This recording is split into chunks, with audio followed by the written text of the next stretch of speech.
Hello, and welcome to Discovering True Health, your weekly deep dive into health and wellness.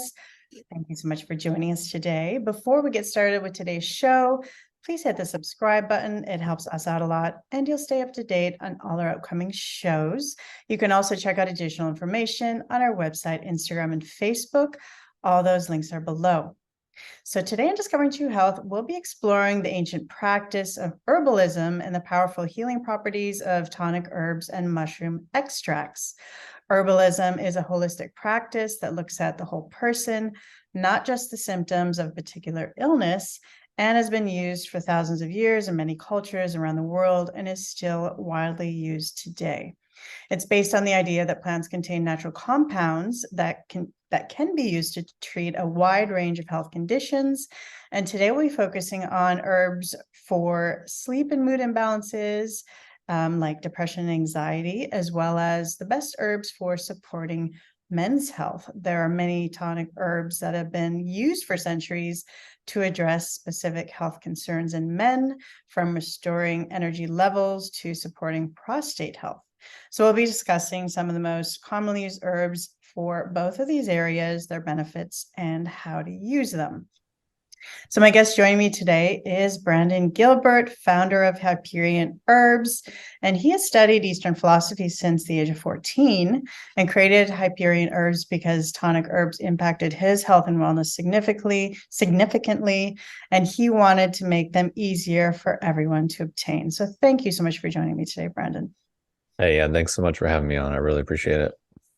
So I'd love to start with hearing about your own health journey and how tonic herbs impacted your health and what you learned along the way around health and wellness. Yeah, definitely. I think when I discovered Chinese philosophy or Eastern philosophy in general, I was pretty young, maybe, I don't know, 13 or 14, somewhere around there. And it was pretty much one of the only things that really made any sense to me. Um, because I've done a few podcasts and I've talked about my background, and people read my bio or businesses I started or YouTube channel and be like, wow, that's so cool, or whatever. I'm like, well, honestly, at that time, I was just trying to solve a problem. I didn't really see any solutions, and I was just in a lot of pain. So like maybe it sounds cool in hindsight, but at the time it was just sort of like trying to come out of a fog and try to find some kind of beacon of light, so to speak. Just because I was born and raised in a really small town in Indiana, where, trust me, especially in like the 80s and 90s and 2000s, this stuff was not at all remotely popular or a thing. Like I remember I was recently reflecting on my life and just my personality and my character. And like most of my life is just me doing things and then people being like, oh my God, you're so crazy. That's so dumb. Why would you do that? And then 15, 20 years, that thing becomes trendy and cool. Like I remember when I was first becoming vegetarian or changing my diet or experimenting with organic food in like 2003 in Indiana, people were like, that's insane. Now it's kind of trendy. I was doing yoga and meditation in like 2004, and people were like, you're crazy. Now it's trendy. I was like interested in, like plant medicines and psychedelics and stuff when in like 2003 and 4, people were like, you're crazy. Now it's trendy. And like, so it's just, I realized I looked back on like the 38 years of my life and it's just a bunch of those things. Similarly, I guess similar things happening with Eastern philosophy, where at the time and whatever year it was when I was 14, people were like, oh my God, you're crazy. Because my environment was just 100% Christian. That was it. There was nothing else. There was no other options, no other worldviews allowed. So I was lucky enough to find it, discover it. I didn't really understand it, but it just felt like this is something I should follow. And that's really just been a theme throughout my life, as something comes in and I'm like, I don't really know what that is. I don't really understand it, but I know I need to go deeper or figure out where that came from and just kind of follow the breadcrumbs. So that's honestly how I've lived my life and how I've made basically every important decision in my life, like starting a business, moving to a new place, living in a new city, leaving a relationship, starting a relationship, just kind of that organic process. And then I didn't discover tonic herbs until probably 2004 or 5, sometime thereabouts. And what pulled me to them is that they weren't herbs that you would use like in a medicinal sense traditionally, like, oh, you have a cold, take this, or oh, you have a headache, take that. To me, that was just not very appealing. It wasn't very entertaining. But like, oh, this is something you can take to enhance your health, support your health, especially if you're trying to meditate or just improve your lot in life in general. So I was like, that's for me. So, got into reishi when I was, yeah, I guess 2004, 2005, and it just like really changed my life. I think activated certain parts of my brain, really changed my personality to a pretty large extent. For my whole life, I was always extremely quiet, extremely shy, reserved. I couldn't really string a sentence together. Um, and I realize now, looking back, that a lot of the anxiety and depression and anger that I felt for most of my life was because of that, because I couldn't like I couldn't identify what I really thought and felt and then translate that into words to communicate them. And then, so I felt misunderstood my whole life because I'm like, well, of course I can't actually communicate, or I would know I should do something or know I should say something, but I just couldn't get it to translate out to, so reishi, helped with that along with, some other modalities to, correct my actual brain. Um, so yeah, I don't know if that answers your question or not, but it's kind of, uh, reishi 2004, and I didn't start Hyperion until 2010, I think. Because I'd accumulated so much information, so much knowledge over, I guess, that 6 years prior, that I just decided to start a YouTube channel, because that was, again, another one of these examples of, I saw it and I was like, this is going to be the thing. So I was doing social media in like 2008, 2009. People were like, oh, you're dumb. That's stupid. No one cares about that. So I was like, I don't know. We'll see. So I started my YouTube channel, built up a following there, and then launched Hyperion to that small audience and just kind of grew it organically ever since. And 13 years later, I'm still doing basically the exact same thing. Here's the problems that I tried to solve for myself. Here's how I did them. Here's the stuff that didn't work and was a waste of time, energy, and money. Here's the stuff that actually worked. Hope it helps. That's pretty much it. That's my whole business modality, and I've made thousands of videos over the years, and it's basically just that formula. So Wow, what a story. And I've watched a lot of your videos this week when I was looking into all your work, and you have some great videos. I love the one on that you posted on eyesight, improving your eyesight naturally. That was pretty incredible. oh, yeah, that one's only slightly embarrassing because it's from like 2010 or something, or 11.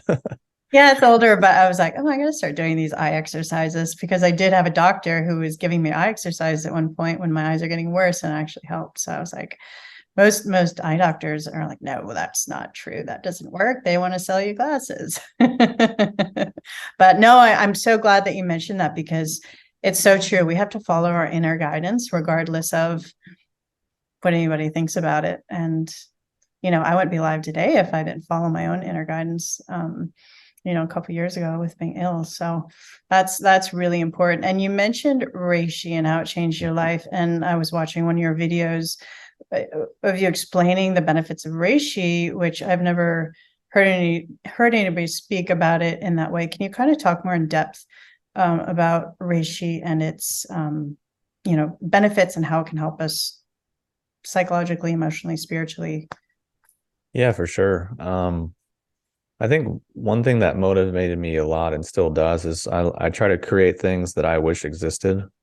So like I always had these interests about reishi, but they didn't really exist, or they were kind of coded in kind of obscure Chinese medical language. So I'm like, well, I guess I should do it. And I don't remember what year it was, but I did a whole 7 or 8 hour audio course just on reishi. Um, it's gone. It doesn't really exist anymore. The server that I had it on got hacked, so I lost all my files from however many years ago. So I'm like, cool, there's a decade of work just gone. um, so yeah, I mean, there's a lot to reishi, but I think what is most useful and beneficial for people, especially nowadays, kind of comes down to two major components. The first being their immune system, and the second being the relationship to our fight or flight response. Because the immune system stuff, I think people are kind of familiar with it, but it's usually in this context of I get sick or I don't. And that's about as far as it goes. Whereas like we were talking about earlier, there's the oral microbiome, there's the gut microbiome, there's the skin microbiome, there's all these different things which are really part and parcel of your immune system. Like, and your immune system is so intertwined with so many different aspects of your physiological function, but also your psychological well-being. And the way I like to describe it is like, if you're really stressed, you're probably really inflamed. If you're really inflamed, you're probably stressed. And if you are those things, you're probably not that happy. You're probably not that comfortable. And if you stretch that out over a long enough period of time, you're probably, irritable. Your mood is unstable. And then you probably develop food allergies. Your sleep gets wonky. Like so many other things just start to have a domino effect, or you have to go to an extreme and do a bunch of substances as like a coping mechanism, whether it's drinking or stimulants or whatever else, fill in the blank, just to kind of like maintain some homeostasis. But then that's not really sustainable, and that just will create more problems. So the immune system is really like no small thing that, we should so flippantly kind of disregard. And why I mentioned reishi specifically for the immune system is because it has this unique ability to modulate the immune system, meaning it doesn't stimulate it and it doesn't depress it or put it down, but it can actually regulate it, bring it into a state of balance, and over time make the immune system more intelligent, make it function better, so that weak parts of our immune system can get stronger, overactive parts of our immune system can calm down, and then we can gradually over time move to a better place of homeostasis.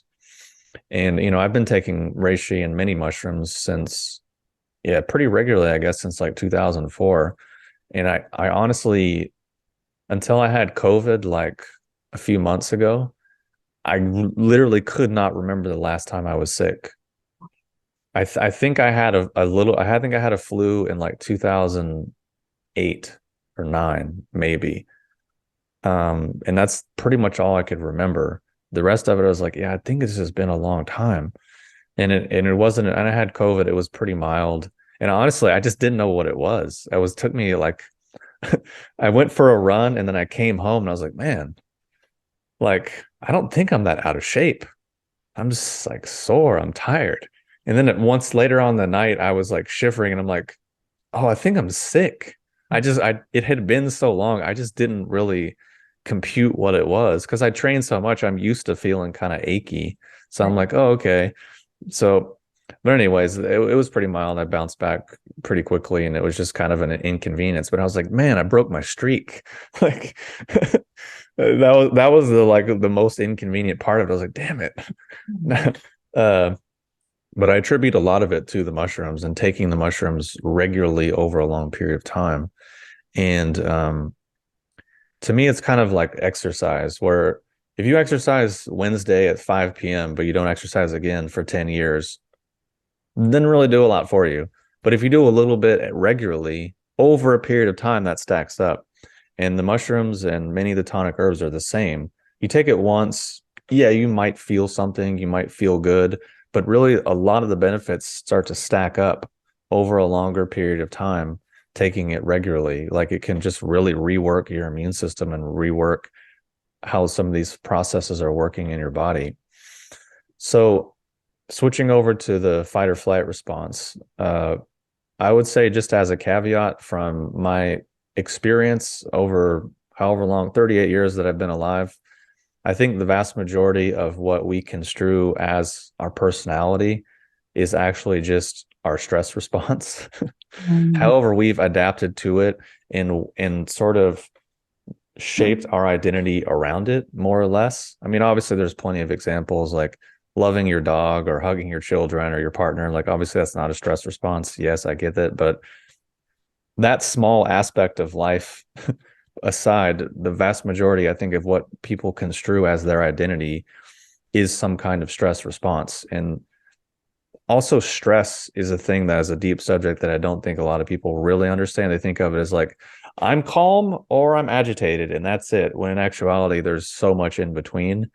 And it's really a pretty profound threshold that I don't know that we really understand that well, because our society has basically no examples of people that are, I would personally consider, quite healthy or balanced in their nervous system. And personally, I would consider a lot of the images and authorities we're given as like healthy are actually not. At least for me, from my understanding of Chinese medicine, other things, I can look at them and be like, no, like their nervous system is not in a good place. But that's like, our paradigm. It is what it is. But as it relates to reishi specifically, aside from all the immune functions, what makes reishi really unique is how it can work on kind of how we relate to our stress response, I guess is the easiest way I can put it, which can then have many knock-on effects to our psychology and our responses. So personally, what I experienced and what a lot of my clients have experienced is you take it and it can kind of put you in more of a calm place inside of yourself, to use that kind of vague terminology, that allows you to view normal situations from a different perspective. So then you have that different perspective. So then you're able to see, oh, normally I would respond in this way based on this stimulus, but somehow I'm able to observe the stimulus response relationship. So now I can have some degree of separation, or at least awareness of that. Yeah, Yeah, the yeah, response. exactly. Or maybe sometimes you're so calm that you don't even realize it. Like you're not responding. And sometimes it can freak people out because they're used to getting responses from you. And then you're just kind of like neutral. And they're like, well, that's honestly something I saw a lot, is a lot of our relationships are based on our stress response and then how people validate those stress responses. And like, that's the agreement of the relationship, which, at least for me, I've seen that happen time and time again for, when I was been really going really quite deep into Tai Chi and other internal arts, and it really changed my stress response and how I responded to situations. It really had interesting effects on my relationships and how people would respond, and people would say and do things. And then I'm just there like neutral, and they really don't know what to do, because it's usually someone would be upset or be angry or annoyed or defensive or confrontational. I'm just kind of like, yeah, okay. Like I You're not playing have no along. dog in this fight. So I Like you're mean, not playing along. yeah. Give me back when I'm throwing at you. So yeah, I mean that can happen, but I think that's generally a process of growth and development, because I think we want to move out of our learned stress adaptations and maybe generally feel more calm and centered and at ease just naturally. I think, to me, if people ask like, well, what is health, or how do you define health? To me, that's really one of the easiest common denominators, is you feel at ease and you feel comfortable for no reason, just in general, in the majority of your life situations, which sounds trivial, but it's actually quite profound, because there's not that many examples of it in our society, because we're constantly stimulated, we're constantly amped up, we're constantly consuming. And in that state, it's easy to be like, yeah, I'm comfortable. Yeah, I'm at ease. It's like, well, no, let's remove all those stimuli and then we'll see how comfortable you are.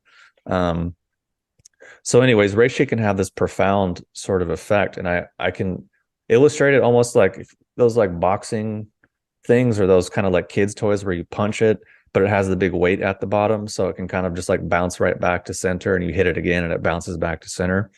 So I think reishi over time, if a person is willing and open, can restore that reflex in the person. Because like life is stressful. We all have situations that are annoying or unpleasant or tragic or whatever. But the fact is like how we bounce back from that, meaning like trauma, for example, we hit one of those responses, or one of those situations, but we never actually bounced back to center. We're still like kind of leaning at an angle, trying to navigate life. But if you think about it, if I have just like a neutral posture, my body's comfortable, nothing's really tense. But if I do this, a bunch of stuff in my body is trying to figure out, how do I maintain balance? Stuff's tightening up, constricting.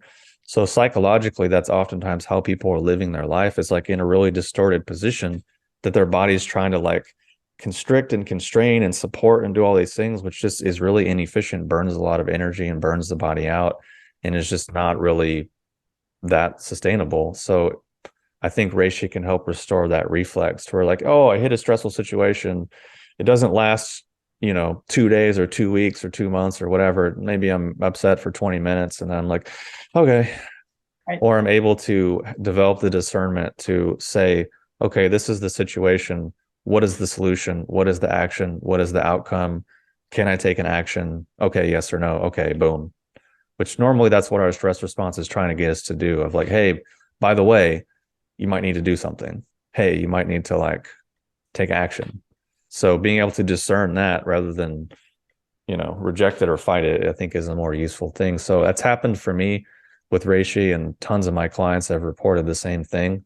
Not all of them, like there's some people that it doesn't work for, of course, but I mean, that's with anything. So hopefully that makes sense in terms of the two kind of important components of reishi for the immune system and for people's stress response, which oftentimes these things are really intertwined. Absolutely. Thank you for sharing all that. That's incredible information. I mean, it's this we're still learning so much about stress in our nervous system and how to regulate it, and the domino effect that, even just our breath, or our posture, if we're leaning forward, that affects our breath, and then that can trigger a fight or flight, and then whole chain of events happen in your body. And if you're stuck in this fight or flight, that's where inflammation and disease starts developing, etc. So, wow. One thing I could pass on to people as a kind of like piece of homework that was useful for me. And when I first heard it, I rejected it. I thought, oh, it's dumb. Like, it's not true. It was one of my internal arts teachers was saying like, yeah, as humans, like we think we're really advanced and modern and all this stuff we tell ourselves about our society and who we are. He's like, but in actuality, according to most Eastern traditions, we're barely above apes. And the vast majority of what drives our behavior is reproduction and conflict. So, and I heard that, I was like, no way, dude. Like, definitely not me. Like, that doesn't apply to me. So, but then it took me a few years of just really reflecting on, well, when I feel stressed or when I feel anxious or when I feel upset, does it really come down to those things? Meaning, like, I want something and I'm not getting it, or I think something should be a certain way, but it isn't. So now I'm mad. So now I want to have conflict, or I'm striving and doing something, but really what's behind it is because I want to seem appealing to, a partner or whatever. So just as a piece of homework to, maybe unwind some of our stress response, because if you think about fight or flight and many other the F's that go in there, I mean, fight and flight is like conflict ultimately. So I would ask people to look at how often they experience conflict internally. And I would say if people are watching the news on a regular basis, like that's straight conflict. Like you're just mainlining conflict, like right to it's an IV of conflict. Video games, TV, news. I mean, yeah, our kids are getting hit with this real hard with all these society developed things as well. And we're wondering why we have violent children and violent youth, Yep. Yeah, that's interesting. That reminds me of the research I was doing into the microbiome and learning about how, we have this whole, living kind of organisms within us that we're more bacteria than we are DNA. And not all of them get along. There's a whole research paper I was reading about, they some have a symbiotic relationship and they live together just fine. And then some are at constant war, constant conflict, fighting for resources, light, and like real estate. And I'm like, we humans have a lot in common with bacteria, like much more than we probably think we do. I mean, I think probably a lot of our behavior comes from our gut microbiome. Yeah. That's what I was thinking too when you were saying that. I'm like, maybe we're acting on our bacteria is controlling our behavior too a little bit. I would bank more on that than that we're somehow this like independent free will entity, with this God-given agency over the external world. It's like, I don't know, dude, you're probably just responding to a bunch of primal stuff, just like a lot of the other organisms on the planet. Obviously we do have a lot of higher potential, of course, but I think a lot of our behavior is bacteria driven. We're controlled by our bacteria. Yeah, definitely. So fascinating. Now, these tonic herbs are so powerful and have so many healing properties. They've been around and used in ancient, medicinal structures for thousands of years. What are some of the other notable benefits? And why do you feel we should all be taking them? Well, there's within Chinese medicine, there's, you know, tons of herbs, tons of formulas, tons of things that are great. But over the years, I just have really simplified my product catalog, my product offering, and mostly now just focus on like the top 5 mushrooms. And why I did that is because they each can cover a lot of ground in a unique way, and they tend to work for a lot of people. Whereas a lot of Chinese herbs, I mean, to be honest, the vast majority of herbs on the planet are not tonics.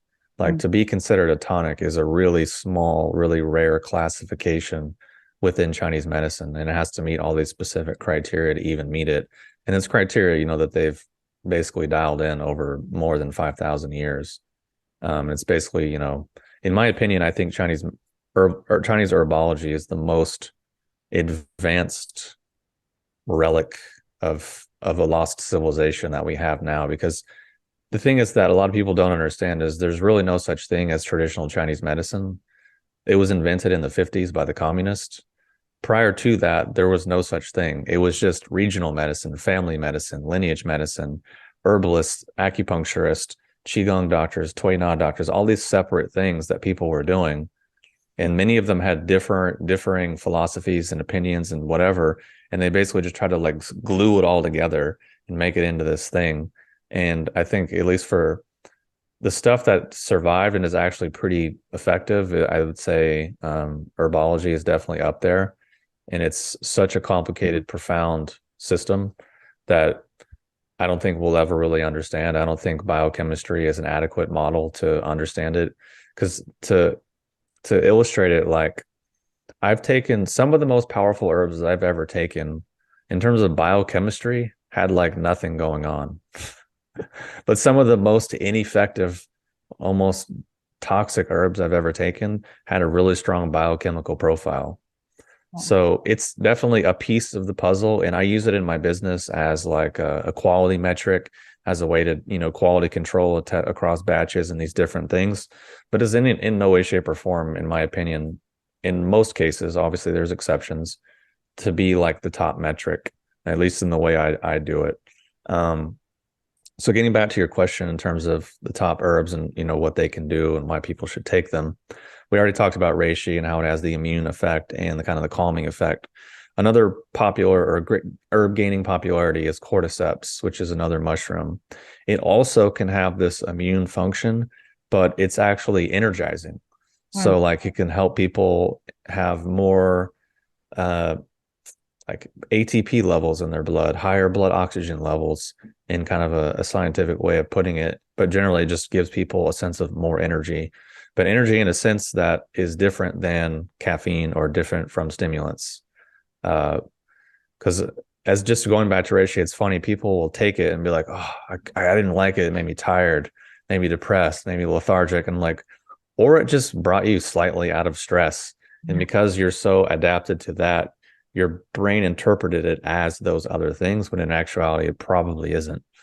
So cordyceps can give people, more energy, but it's not like a caffeine sort of thing. It's a different vibe altogether. So for people that are interested in energy production function at a cellular level. Exactly. And just enhance the functions of liver and kidneys, which is a lot to do with our metabolism and our overall energy, because we're just talking about respiration and general metabolism. So if that improves, obviously we have more energy. Pretty straightforward. And then lion's mane is another popular mushroom that can have immunological or immune system benefits as well. But to me, it's extremely unique because it can really support the nervous system and stimulate nerve growth factor and brain nerve growth factor, and get rid of mucoid plaque in the, or no, amyloid plaque, not mucoid, but amyloid plaque in the brain, and have a lot of really nice benefits overall for cognition, for the nervous system. And then another popular mushroom is chaga, whereas I kind of look at chaga as like a double dose of immune system. where it's like it's got similar immune properties as the other mushrooms, but it's just got like a whole other level on top of it and a really strong antioxidant profile from the dark pigmentation. So that's kind of the way I look at the mushrooms and kind of differentiate each of them, where they have some similar foundational basis, but they each kind of have a unique personality. So that when I create products, I try to bring out the unique personality of each one rather than just saying they're all great for the immune system. And it's like, well, why are you selling them then? Because they're kind of doing the same thing. It's like bring out the individuality in each one. And then another really popular, or not popular, but another really potent and effective tonic herb that is not that popular, but I wish it was, is gynostemma. And I like gynostemma because it's just a tea. It looks like a rolled green tea, and there's no caffeine. It's not actually like in the camellia tea family, but it modulates so many things in the body. And I think it's, in terms of adaptogens, I think it's the actual only adaptogen, even though people are using that term pretty broadly to describe a lot of different things. I would say in the traditional sense of the word, gynostemma is the best example of a real adaptogen. And it has all these effects, but it's really gentle and really mild. And it's something you can drink in the morning and it'll kind of lift you up. You can drink it at night and it will kind of calm you down. It's always trying to help you come back to some center. It's never going to push you in any different direction, but it's doing that same thing for so many different functions in your body. Like I have quite a lot of stories from clients of things that have regulated in their body that completely confused their doctor because they didn't change or do anything else differently, but it just regulated it. So much so that one guy was like, it can't be that tea. I mean, it's the only thing I've done differently for the last 3 months, but it can't be that. And I'm like, really? Okay. whatever you say. So I think, reishi, cordyceps, lion's mane, chaga, and gynostemma are some of the top ones that I think work across the board for a lot of people and have a lot of benefits with pretty minimal side effects and pretty minimal, contraindications or whatever, to use that word. Right. Now let's get into men's health a little bit. And I know this is all a holistic, approach, and it's not like we're going to take this particular thing for this particular, like that's Western medicine. I mean, sometimes it's definitely appropriate. Right. But are there specific, when it comes to men's health and specific issues that men are having, are there particular tonic herbs that can assist them in finding homeostasis in the particular issues that men do have? Yeah, for sure. Definitely won't comment on the differences between men and women in terms of like hormones and chemistry, because I guess it's a controversial subject these days, depending on. You're definitely allowed to. Depending on where you live. I mean, I'm in Portland, so I gotta look both ways before I say those things. But I mean, at least for men, I think nettle root. Actual biological men and actual biological women, to be clear. Yeah, exactly. You said it, not me, so I'm safe.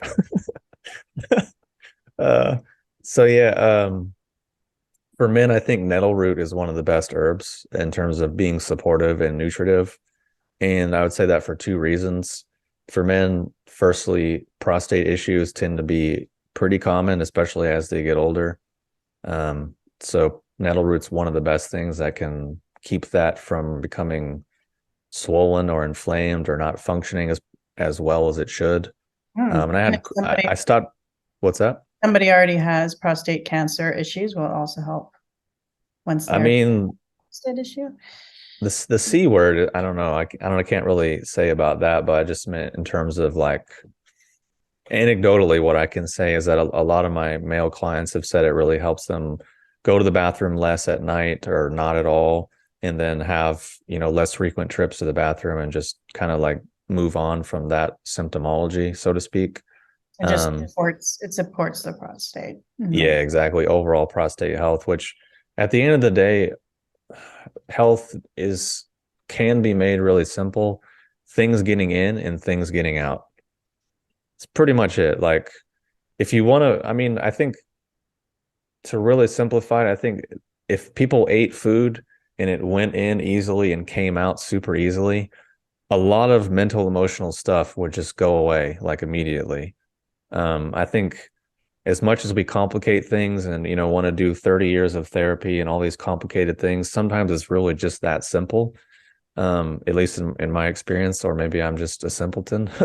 But it's why I mention it is because of the prostate. Like, if it gets inflamed, usually because things aren't able to move through it properly. So then it gets inflamed. So then things aren't able to move through it properly. So it gets more inflamed. Whereas if you can just increase that basic fluid exchange and fluid flow, then inflammation and whatever else will naturally start to go away and things will work better. Like, it's kind of can be that simple in many instances. So that's the first reason. The second reason is that nettle root specifically can help bind to a certain thing in the body that kind of grabs testosterone, because there's your total testosterone level, and then there's your actual free testosterone level. And what makes the biggest difference, in my understanding, is the actual free testosterone, because that's what your body can actually use. So nettle root helps you have more of the free testosterone. So you kind of get more from what you already have, rather than necessarily trying to take a bunch more or ramp up your levels. You can get more from what you already have, which is kind of makes more sense. So I think for those two reasons, nettle root's one of the best herbs and kind of a no-brainer. And I stopped selling it for a little while, and a lot of my male clients were like quite sad about it and really like demanding me to bring it back. So I had to bring it back because it works quite well for them. So That's great to know. And cordyceps too, don't they help with? Yeah, definitely cordyceps can help with libido and overall kind of energy and blood flow and oxygenation. I mean, it also just goes back to simple mechanics. Like, at least for men, a lot of our, let's say, vitality and libido is coming from the strength of our legs and the ability for our legs to pump blood up through our body, just in a really mechanical sense. So if cordyceps is increasing vitality and blood oxygen levels and enhancing blood flow in general, it's going to have a knock-on effect to processes that run on blood flow, if that makes sense. Women kind of have a different mechanism from what I've seen, and it's a little bit more complicated than men. I think we're a little physiological. It's a little more like A plus B equals C, it's just straightforward, simple math. But in terms of just the mechanics, yeah, just as a side note, like improving the vitality and strength of our legs in the blood circulation and blood supply in and out of that. Because from what I've seen, what trips a lot of people up and causes a lot of circulatory and cardiovascular issues is not the going out, it's the coming back. And basically on the back of the ankle behind the Achilles is like a massive return vein or artery. I can't remember which one is the return one, but it's basically a huge return mechanism. So basically, people's ankles are really tight and really immobile, and their legs are really tight and really immobile. It's almost just like if you had a hose that had water in it and you went and just squeezed it. You basically just hindered the flow of it. And physiologically, it's kind of that simple. There's also another big one. I think it's the subclavian or something like that. Basically, it goes behind your clavicle. It comes out of your head. It's the only thing that's responsible for draining blood out of your head. So a lot of times why people get headaches or lack of focus or stress, insomnia, all these different things is because the blood goes up into their head but doesn't come back down because this area is super restricted and super tight, which our world is easy at shooting things up. Let's be exciting. Let's be interesting. Let's be outgoing. Let's do all these things, which just shoots everything up into the head, which is cool, but it needs to be able to actually drain back down to be able to go back into the body. That's, from what I've heard, really what trips a lot of people up and causes a lot of cardiovascular things is more so the return rather than the going out. And this particular herb can help with that return process? I mean, not particularly. There's things like hawthorn, which can support circulation in general. And there's herbs and supplements that can boost nitric oxide, which helps kind of open the like beetroot powder is a thing that's getting more popular. Things like that can just kind of help support that mechanism. But really just comes back to exercise and being fit and mobile. That's mechanically speaking, because I mean, at the end of the day, if you have a hose that's constricted, the only real solution is just to remove the constriction. I mean, you can maybe increase the pressure on one side or put a band-aid on it, or I don't know, sing a song, but ultimately the actual constriction has to be removed. So that's where exercise is really important. Right. Hence the holistic approach. Yeah, Now let's get into sleep, focus, anxiety, sure. depression. And this is, of course, as we've been talking, a lot of sleep issues probably stem from, poor sleep hygiene, unregulated nervous system, all these things we've been discussing so far. But how does herbal tonics kind of add to that equation of assisting with sleep, and any other comments around sleep hygiene that you think are important to mention? Yeah, for sure. I can definitely talk about reishi and gynostemma and adaptogens in general, for that, because they can be quite useful. There's a few other things that come to mind because, I've had poor sleep at certain times in my life, so I've kind of dealt with it personally. But to go back to what I was saying about this area here on the neck, so basically when I first learned this kind of technique, I couldn't really do it, and then over a period of time, I can kind of more or less consciously drain the blood out of my head just from getting my mind to interact with this area. I remember one time I was doing a live stream on YouTube and I was telling people about it, and I just completely blanked out halfway through because The it blood just drain. pulled. Yeah, I was like, what was I talking about? Oh yeah, live stream. Okay. Um, but it's basically, I don't know if this is going to be video or audio, but if you think just along the side of wherever your Adam's apple is, and you can also just Google the subclavian artery or something, or vein, one of those, it'll come up on Google. But basically, if you can just get your mind somehow interfaced with that and think about your Adam's apple kind of going back slightly, like slightly back and up towards your spine. And it's a really micro movement, but it sort of will have the effect of stretching the back of your head where your neck and your skull connect, and slightly pulling your chin back and up. So basically that part of your head where the skull and the neck meet is also a major point where a lot of people are super tight. Which, if you're super tight, that means blood isn't really moving properly. That's pretty much all that means. Because I can go get a massage, I can get a deep tissue massage, and they can walk all over and go straight to my bone, and it doesn't do anything because I have good blood flow. And I remember like getting Thai massage one time when I was in Amsterdam, and the lady's like digging, and she'll tap me and be like, "Are you okay?" I'm like, yeah, it's fine, no problem. Because she's used to people being like, oh, like screaming or tensing or reacting. And there's a lady here that I go and see, and she's like, yeah, you're the only client that I can do the full set to, and I'm not even like super flexible. It's just my tissues are hydrated and kind of saturated with blood because I, did a lot of Tai Chi. But basically, this part of the back of your head is one part where blood goes up and in. And honestly, if you put your fingers on the back where your occipits are and you move your eyes around, you'll feel the muscles and tissues move. And I mention that because people are looking at screens. Looking at screens makes your optic nerve tight. Your optic nerve gets tight, so then the back of your neck right here, on your occipits, will get tight. So that's why if you can, even when you're just laying down going to sleep, sometimes it's easier to do that. If you can allow your awareness to go to the actual back of your eyeball, that's where your optic nerves are. And then if you can kind of get the sensation of something dropping or releasing or getting heavy or unbinding, whatever one of those things allows you to get that somatic thing, because that's literally what's happening. Something's bound and then it opens and relaxes. That's basically it. So if you can apply that to the back of your eye where your optic nerve is, and the same thing where on the side of your neck. And I know it sounds weird, but like everyone's felt their blood pump before.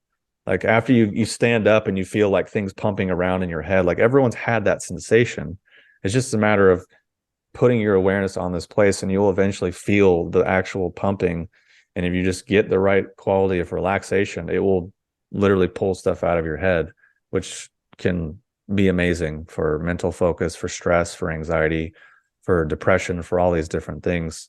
Because I think at the end of the day, what I was saying earlier about, things going in and out, similar for blood flow. I think if you just took someone and equalized their blood circulation, they would feel a million times better. Which things like, the red light beds and those kind of things like that are getting more popular, and infrared saunas are great because you don't really have to do anything, but it can actually really move your blood. So I would say, as it relates to sleep, moving your blood is absolutely critical. Because if you're lethargic and you're not really moving around, when you try to lay down and go to sleep, it's not going to be comfortable. You're not going to be in a good position.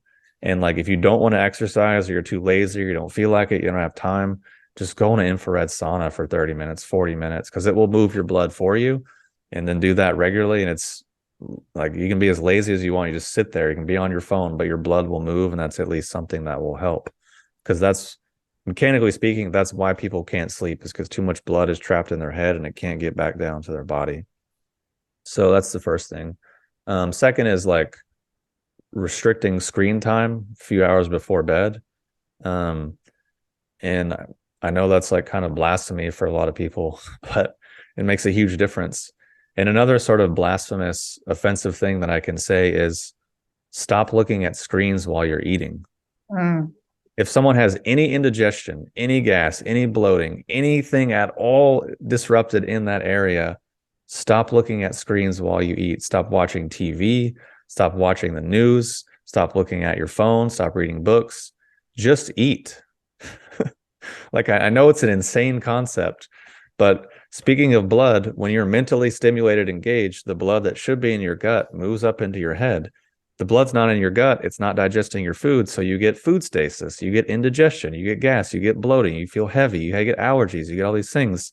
And it's funny, I watch these videos on Instagram of people like filming themselves eating, being like, here's the 2 supplements you can take to get rid of bloating. I'm like, or you could just not be on your phone while you're eating and give yourself that space. Right. Eat the food. Let the blood be where it's supposed to. Yeah, or just be a human being. Like, don't be like a ghoul or a ghost or some like childlike creature that needs constant stimulation. Like, just eat your food. Like, and I honestly, I get pissed if I'm at a nice restaurant with my friends. I'm like, dude, you're disrespecting everyone that's working here. You're disrespecting because some of my friends would be like, oh, I'm mindful and I'm conscious and I'm spiritual. I'm like, well, just so you know, you're disrespecting the food. You're disrespecting the people that grew it. You're disrespecting the people that prepared it, because you can't even be present for 15 minutes to nourish yourself and respect the greater ecosystem that you're a part of. Why? So you can look on Instagram or Reddit or some other trivial thing. Not to mention, you're disrespecting all the people that you're supposed to be socializing and connecting with. But I get it. I'm crazy. War on our dopamine is not a joke. They have exactly. leveraged those dopamine loops very well and have thought through how to do that. And it worked. I just mentioned the eating thing because oftentimes insomnia is really related to indigestion. Not a lot of people don't realize that, but it's a lot of indigestion. Why people wake up in the middle of the night? Indigestion. People have bad dreams, indigestion. People have really strong dreams in general that are super kind of disruptive, also indigestion. And eventually over time, you can start to see the connection of like, oh, I ate this, my sleep was trash. Maybe this isn't a great thing. Or like, I don't know, I ate like 3 pizzas and then I woke up in the middle of the night sweaty, having nightmares. It's like, oh, well, my gallbladder was probably pissed because I ate 3 pizzas. So anyways, circling back, all the stuff I said about reishi earlier is definitely applicable for sleep, because sleep is a part of your whole life. It's not just a separate entity that you just retreat to. It's intertwined with everything else that you're doing. So it's like exercising is good for your sleep. Sleep is good for your exercising. And then also like not hating your relationships is great for your sleep. Because I mean, you could have the best supplements in the world, the best adaptogens, the best acupuncture, the best, I don't know, IV mineral cocktails. But all it takes is one comment from someone that you're irritated with to completely negate all of it. I mean, so, you have to really sort those things out. But just in terms of adaptogens, reishi is useful, gynostemma. Something like holy basil is also quite useful. It's a very kind of calming, restorative herb that I think helps a lot of people out.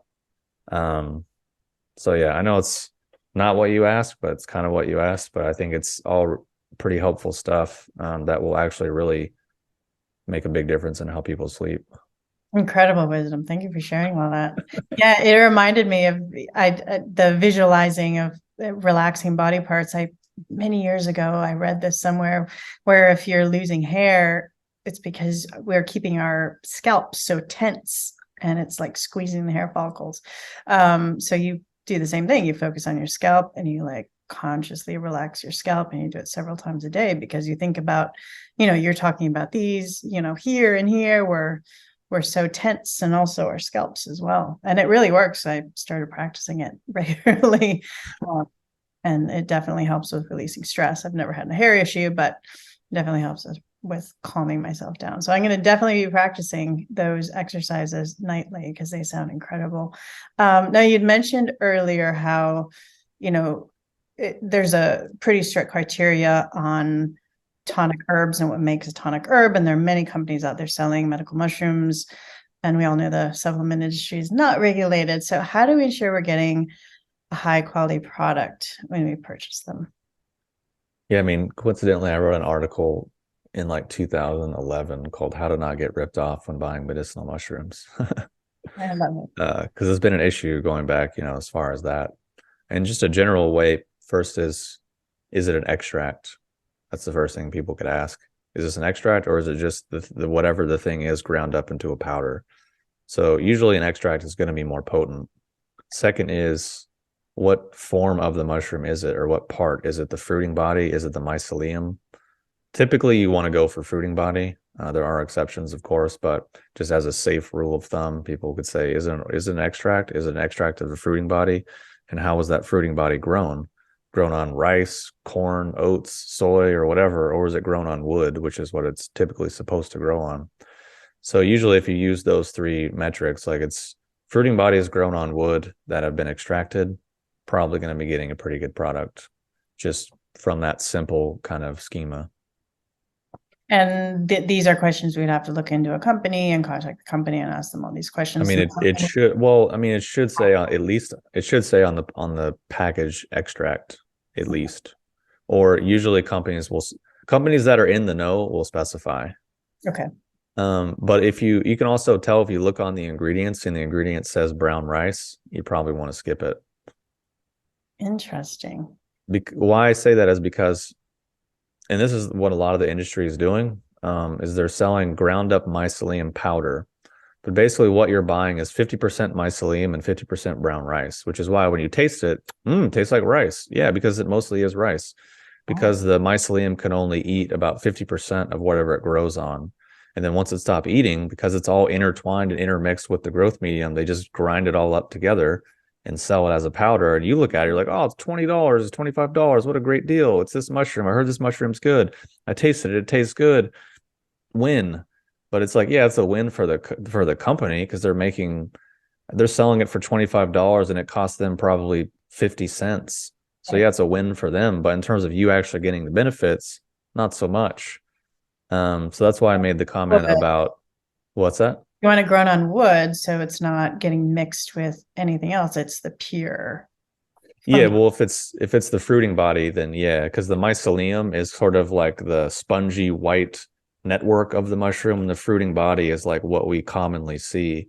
But the actual body of the mushroom is like way bigger, and it's underneath whatever it's growing in. And that's a whole other thing that people have done research on, seeing that mushroom mycelium connects a forest together, and like trees are communicating across the forest, across miles. They're able to communicate through the mushroom mycelium, and like one mushroom can be a mile wide because its network has grown out so much, which is a whole other kind of like study of mycology and how fascinating mushroom fungi are as organisms. But just as a consumer, keeping it simple, fruiting body, extract, keep it there. Yeah, exactly. Yeah, that's a whole lot of things I've never heard of, which I love that. Now you've studied Eastern philosophy for many years. What are some of the key concepts and foundational principles you feel we should incorporate into the way we approach health and wellness here in the West? And if you could make improvements on our modern health paradigm, what would they be? Um, yeah, I think the first thing and maybe some of the most relatable thing I could say is to not stop dehumanizing things in the sense of, oh, what I'm experiencing or this symptomology or this thing is separate from who I am as a person. Because that's just, I mean, obviously there's exceptions, like you catch a flu, you catch a bug, or you have an injury or something, like obviously, yeah, that's a different thing. But like, long-term chronic stuff. Like, for example, I've been lucky to meet some really gifted and really skilled Chinese medicine practitioners and practitioners of different internal arts. And that's kind of been one of the highlights of my life so far, I would say. And that sets the context for like what I think is possible. But I remember when I was first meeting him, he was telling me how, one of his patients who had been seeing for 25 years, developed some kind of cancer.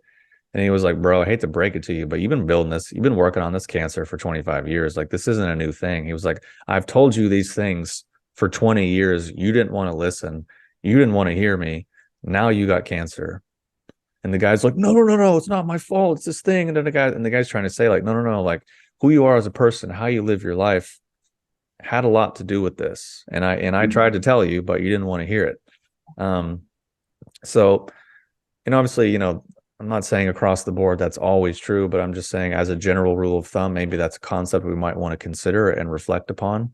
Having more accountability in our life, having more responsibility over what our life is and how that might relate to decisions that we made and belief systems that we have, whether we chose them or whether we inherited. Either way, to just making the choice to have some responsibility and accountability for that. I think that's quite important. And that's something pretty devoid and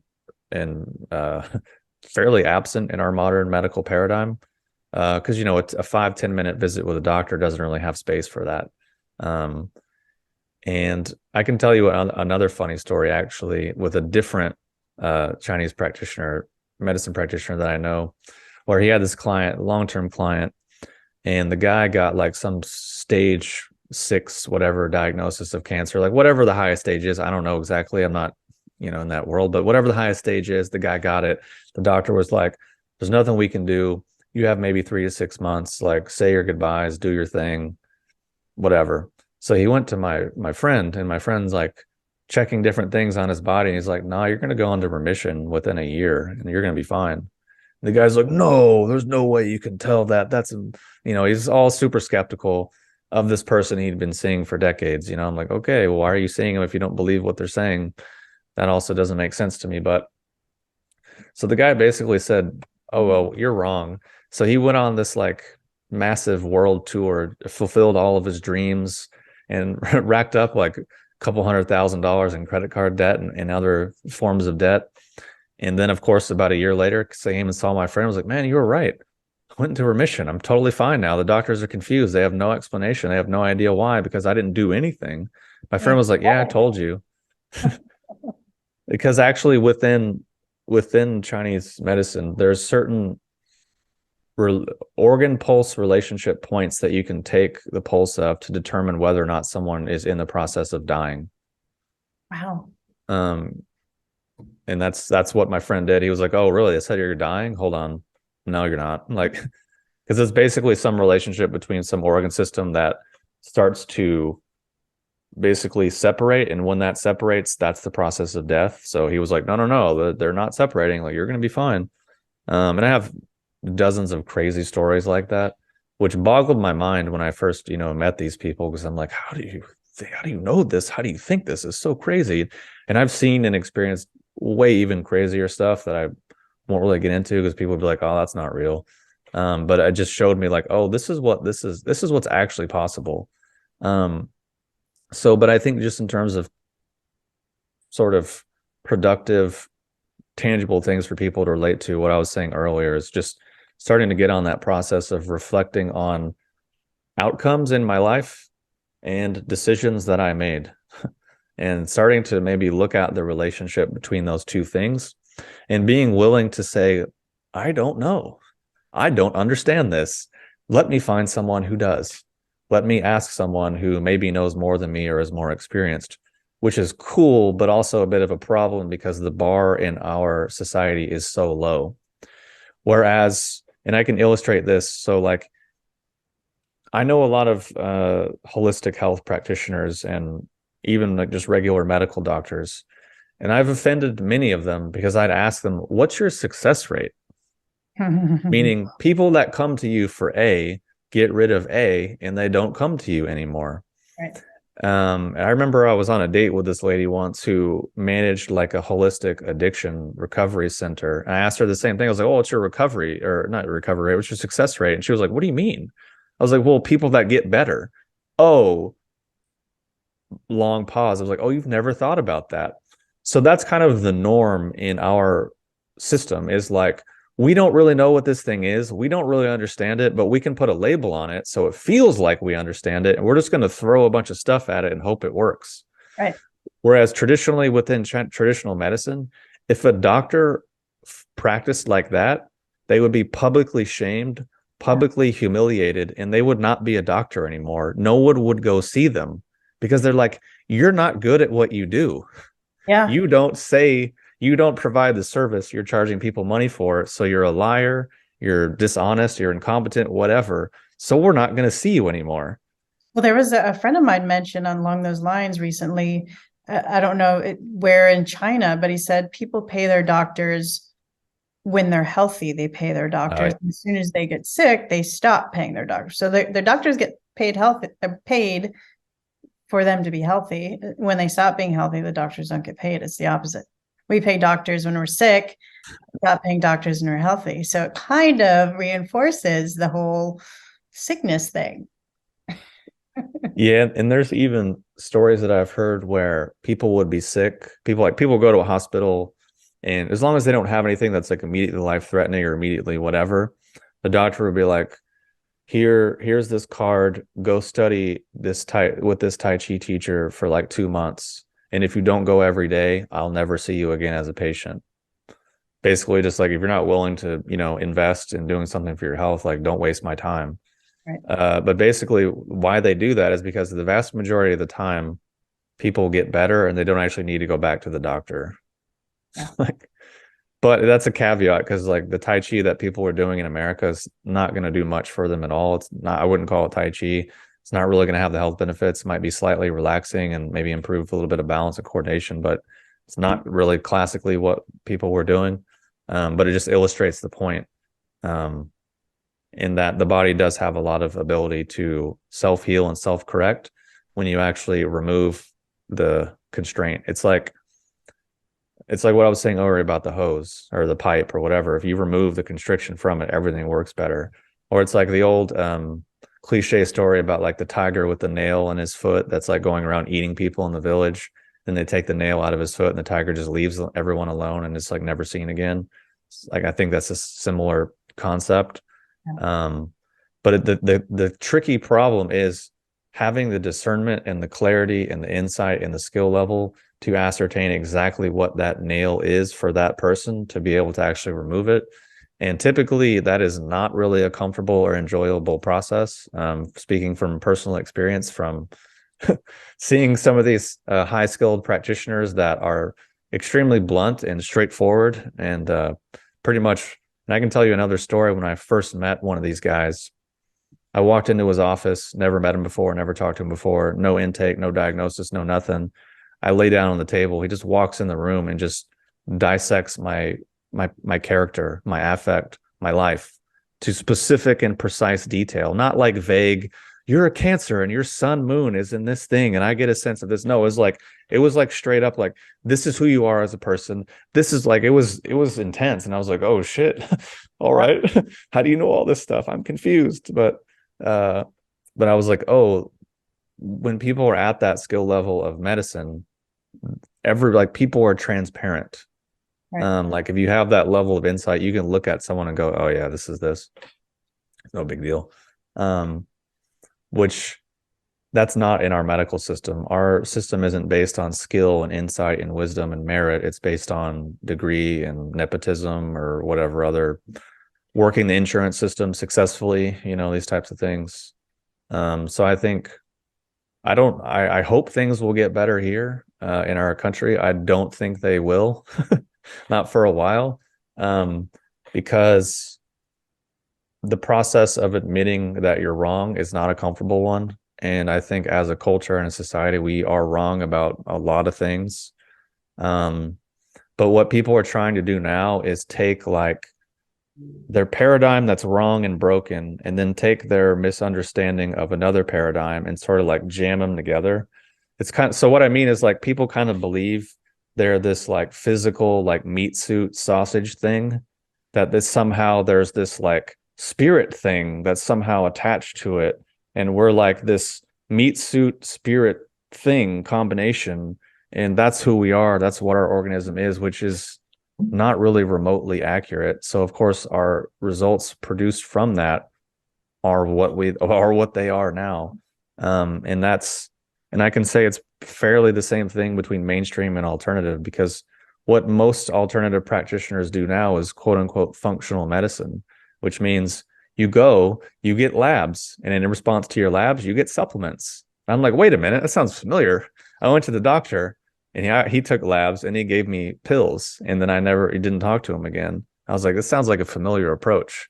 And then why is it a familiar approach? Because they're drowning in student loan debt and they're getting paid by insurance. So they have to conform to the same exact system and pressures that doctors had to conform to just to survive. So I'm like, great. The alternative is now basically the exact same thing. Cool. That was fun. So that's kind of why I'm not that optimistic about our society, because we have a habit of doing the same thing, but thinking it's different. And what is the ideal then? If our, our obviously our medical system is very broken, the alternative to it is kind of mirroring what's already broken. What's kind of the solution look like? I mean, part of it is, it's hard to put that in the simplest terms, because it's a human level thing that I don't think we have examples for in our society. Because so I guess the way I can explain it is I meet these medical practitioners who like can look at someone and know all this stuff about them. But then we hear it and they're like, oh my God, they must be intuitive. Oh, they must be psychic. Oh, they must be spiritual or special or indigo children or special or star seeds or all these crazy things. And it's like, no, they're just good at what they do. Yeah. They're good at what they do, and they've developed a certain basic level of humanity that makes things apparent to them. And I guess another way I can explain it that I was talking about recently in a video is like, in America, our major debate is like Republican or Democrat. But I'm like, I think a lot of the times both of them are equally as disgusting as human beings. But the fact that millions of people don't see that, to me, is like indicative of our overall level. And why I use that metaphor is, if I meet someone and they're really kind of a disgusting, manipulative person, it's immediately obvious to me, because I've looked at those parts of myself and kind of like sorted through it. So it's like, if things are invisible to you internally within yourself, you won't see them in other people. So what I'm trying to get at is these kinds of practitioners have evolved or developed so much as humans that the majority of the human experience is not invisible to them. It's obvious, it's tangible. You can see it for what it is because they've lived it or been through it or developed it, or however you want to put it. So to me, that's why I think that's the actual solution. But like, what's required to get there is so arduous and difficult and time consuming and laborious and statistically rare that that's why I'm not that optimistic, because I don't think people are willing to do it. Because part of what is required on that journey is basically deleting your whole personality. Which, I mean, it's the same thing every spiritual tradition has said forever. All the stuff about becoming selfless and whatever, it's literal. Like, the personality goes away in a really tangible process, and then something else replaces it and whatever. But so long story short, I think that's the solution, but I don't think that's actually going to happen, because we just live in a low point in human history. Like, whether it's the Kali Yuga or the Dark Ages or whatever, that's kind of where we're at, where everything's reversed, what we were talking about earlier, like ignorance is knowledge, slavery is freedom. Upside Like, down world. It's insanity. yeah, so I hope things will change, but I just, at least for me personally, I've been fortunate enough to meet skilled people. So I try to pay it forward, with my YouTube channel, share my opinions and perspectives, um, for people to hopefully pay it forward a little bit and maybe plant seeds for other people that might lead them on whatever journey. Um, so I don't know, it's a long-winded answer, but hopefully there's some there's some sense or meaning in it. But No, it's actually a great question. And I'll think about this more actually. yeah, it was a big one. I've thought about that question for a while. I'm like, I don't have the answers or the solution, but I can see the parts that are missing and that aren't working, but to figure out how to fix it or figure out what would be the best, solution to it. That's a big one. So yes, Yeah, well, especially at scale. yes, well, I'll have to start kind of figuring that out and figuring out how to implement it. I feel like, at least in my experience, humans are great at small scale or individually. Humans are great. Once we start getting in larger scale and larger groups, it starts to get kind of dodgy, like pretty quick. All the Absolutely. all the tribal animalistic stuff comes out and things get dark. I, So I agree. And I love how you brought up compared the political system. It's like, oh, we think we have a choice. Choose between two things. do you like Burger King or McDonald's? We're free. We get to choose Coke or between Pepsi? two Yeah, things. exactly. It's manufactured options basically. But Exactly. why use that as a metaphor is because people don't think that that is true for spirituality and for alternative medicine, when it is just as true, if not more so true. And you need even more discernment because it's such an even more potentially impactful part of our lives. But I talk about that stuff at length on my YouTube channel. Yes, and go check that out. He's got so many great videos. I was really enjoying them all this week. And for those that want to contact you, where can we find you and check out your podcast? And do you have any other great resources we can all check out as well? Yeah, definitely. So my main website is hyperionherbs.com. And if people have questions about anything or recommendations or need referrals or resources for anything, they can email me through the website. I'll get back to them. And then my YouTube channel is hyperiontv.com. And there's well over 700 videos covering a pretty wide array of subjects. So people can find a lot of info there as well. Beautiful. I'll post links to all that below so everybody can check it out. Before we wrap it up, do you have any final thoughts or words around the importance of incorporating tonic herbs into our daily lives? Yeah, I mean, they don't work if you don't take them. It's like exercise and anything else. If you don't do it, you don't get the benefits. Love it. Simple. Well, thank you so much for joining me today and sharing your extensive knowledge on tonic herbs, Eastern philosophy, and all these other amazing things we spoke about. And I'm also really grateful and thankful for all the work you're doing and, continuing your education and bringing this information and these herbs and supplements out to everybody to help us all out. So thank you. Yeah, thanks so much for having me on. I appreciate the opportunity to rant and go on and share my opinions on things. So hopefully some of it was useful and helpful. It definitely was for me. I'm going to be trying a lot of things you were talking about. So thank you. Sweet. Yeah, thanks for having me on. Remember, knowledge is power. The more you understand about your body, the better you're able to stay healthy and prevent disease. And if you like this video, please like and share with others. This information could really help someone you may know. And if you haven't already, hit that subscribe button to be sure you don't miss out on our future shows. And I will see you all next Wednesday on the next episode of Discovering True Health.